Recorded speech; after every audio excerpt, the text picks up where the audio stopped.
Good morning, everybody, or good afternoon, good night, whenever you're watching this, doesn't matter, because you can watch this whenever. This is called screencasting technology. I've never used it before.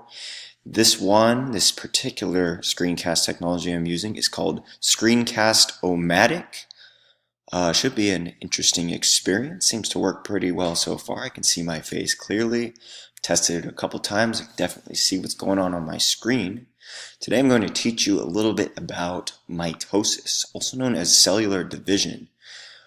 This is essentially how we grow. This is a process that almost every cell in our body, with a few exceptions, namely the sex cells like sperm and the egg, they undergo this process, and it allows your body to repair itself and get bigger.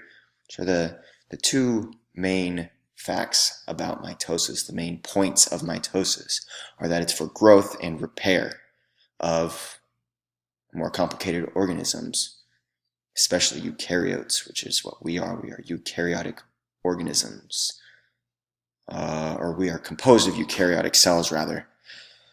So I'm going to walk you through the stages of mitosis. I'm just going to give you a little brief description on what happens in each of these phases. The first one is called interphase.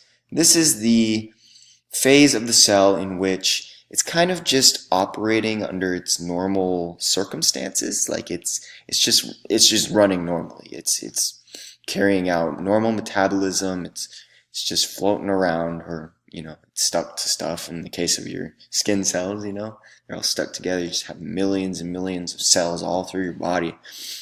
Most of them are in interphase. Now we move on to what's called prophase. Now prophase is when these little red things in here in interphase, you can see them, they're called chromosomes. They have essentially replicated themselves. So you can see they look like little lines here, and in this one they have turned into bow ties. And that's just because they have replicated themselves and created what's called sister chromatids. And each side, each little string, they're attached in the middle by a protein. They're replicas. They're the same thing. Now, one copy is going to be for this existing cell that came out of interphase, and the other copy, the sister chromatid, is going to be for the new cell, aka one of the daughter cells. So you can see it looks just like it does in interphase right here as it does in cytokinesis, but we'll get to that. So as I said, prophase is when the chromosomes duplicate. All of the chromosomes in a cell have to duplicate for this to work. And the nuclear envelope, which is basically a little like sac, I want to say. Sac is a poor word choice. It's actually called a nuclear envelope, as I said. Plasma membrane enclosed. I just want to call it an organelle, I guess. It's one of the most important ones in the cell. Essentially what I'm trying to say is that it dissolves, it disappears, it dissipates into the cell, and these chromosomes are exposed to the inside of the cell. They're just floating around then. Now we move into, we can skip late prophase, because that's just the only difference between prophase and late prophase is that the centromeres appear. And centromeres are these little white things, and these are protein spindles. No, they're little protein structures, I want to call them, that rest at the opposite ends of the cell, and what they have attached to them is these little white lines called spindle fibers. Now we'll get into metaphase, which is when we use these spindle fibers to grab opposite ends of each chromosome. You see that there's one on each side, so it's going to grab opposite ends of the little bow ties, the chromosomes. Then it's going to pull them apart in anaphase. You can see that they're getting pulled, yanked by the centromere through the spindle fiber to opposite ends of the cell. What's important to note is that in metaphase, all of the chromosomes line up here in the middle so that the centromeres can pull them apart without there being any struggle. If it was like this, you would have, like, they're scattered all over the place and the spindle fibers are trying to grab them. You might have some go to one side and the others go to the other side, and then you'll just have a really messed up cell on both ends. So this lining up in the middle during metaphase, I always remember metaphase as middle, lining in the middle. Middle. They will be yanked apart at this point in anaphase. Now, anaphase is when, as I said, they are being pulled to opposite ends of the cells by the centromere using the spindle fibers.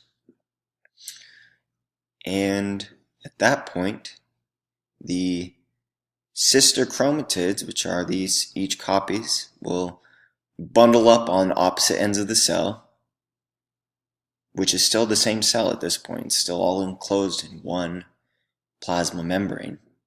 We move on to telophase. This is when you can see these sister chromatids are all bundled up inside of what is now becoming a reformed nucleus right here. And these will be the basis for the next cell.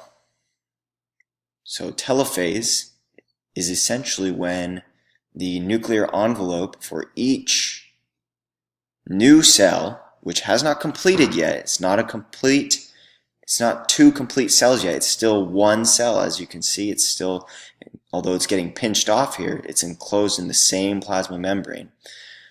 Now we get to cytokinesis, which is the final step of mitosis.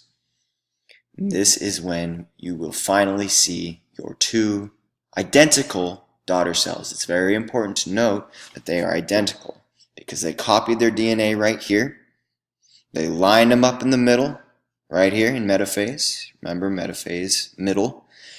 And then they got pulled apart in anaphase. And then they were wrapped back up in a nuclear envelope in telophase. And finally, the plasma membrane, right here, is pinched off in cytokinesis.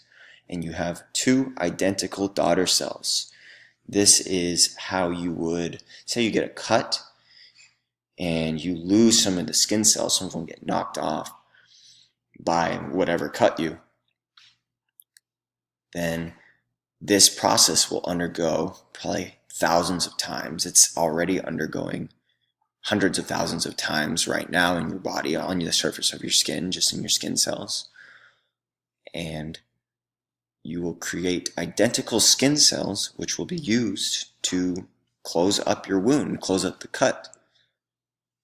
I think that's it for mitosis. There are a lot more particular things about it that we could dive into, but for now I'm just trying to focus on what happens to the DNA in the during mitosis, and that is it replicates, lines up in the middle, and is pulled into each daughter cell and wrapped back up in a nucleus.